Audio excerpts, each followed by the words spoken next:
Hello, white people. Welcome to beautiful inner southeast Portland, where you can't even walk on the sidewalk and it smells like pee. It's gross. I had to walk down the middle of the street, and you're probably thinking, what in the hell is Susie doing in inner southeast Portland? Well, I started out my soap making business here in Vancouver, Washington, and there's an ingredient that I need called olive oil pomace. And if I wanted to buy it online, they charge you an arm, leg, foot, and your firstborn. But if I can get it from a food supply store, then it's $13, $14 a gallon rather than $30 a gallon. And so I go to the food supply store where you don't have to show any proof of having a business, and their shelf is completely empty in that spot where the olive oil pomace was. And then I had the girl at the front call the other stores, and everybody's out. She said, well, just wait until we get a shipment. So I call back after they get a shipment. She said, no, we don't have it. Call back after we get our next shipment. Okay.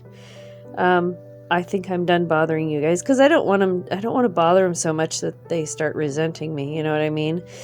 Anyway, so I start calling around to different businesses trying to figure out who in Portland sells food to restaurants.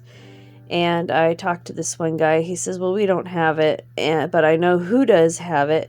And so he told me about them, and then I called them up, and sure enough, they had it. But you know how much they had? They had one case, which is 6 gallons, 6 jugs. And I'm thinking that I probably got the last 6 gallons of olive oil pomace on the West Coast. I kid you not. And one thing I noticed too, being out on the West Coast, is whenever I order anything online, it takes a week and a half to get here. Can you believe that? I'm in a huge metropolitan area and I cannot get supplies for a week and a half. When I'm in Podunksville, Ohio, in the middle of nowhere, I can get stuff the next day or within a couple of days of ordering it. I guess I don't understand how the shipping network goes on. I don't understand the process. I wonder, I'm speculating here, if truckers just don't want to go out to the West Coast and people are just dragging their feet. Or is it because there's just not enough help out in the West? I don't know.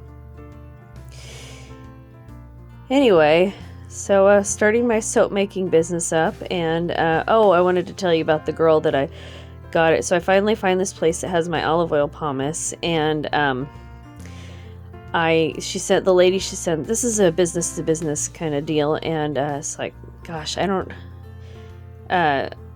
need to fill out an application. She emails it to me. I don't have a wireless printer to print it off. She said, don't worry about it, just come on in.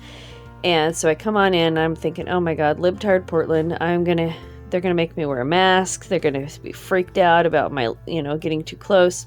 I get in there and they're not. It's a room full of women on phones, and that makes me a little nervous, a hen house. Anyway, and the gal that helped me, she had the pin-up girl type bangs. I was like, oh my God, total libtard. And so I'm trying to keep it cool and try to look like a liberal myself, so I can survive. And the gal, she says to me, well, I'm going to have to look you up. She means that in a positive way, because I told her that, I told her I don't have a website, and all the business I do is by word of mouth. And she said, that's pretty cool. And then I told her about our farm and the produce on the farm and the soap making. And then I told her, I said, we went into this business because we don't trust the government. I actually hate the government. And she got this big, giant smile on her face. Because, in the food industry, the government just recently tried to regulate everybody by telling them, that they couldn't have, especially in, libtard areas, they couldn't have people in their dining rooms, social distance, all this and other nonsense. Anyway, so I don't know how many people in Portland hate the government. I'm sure there's a lot more people that hate the government now than pre-COVID. All right, white people, that's the damage for now. Thank you so much for listening. I look forward to your thoughts below.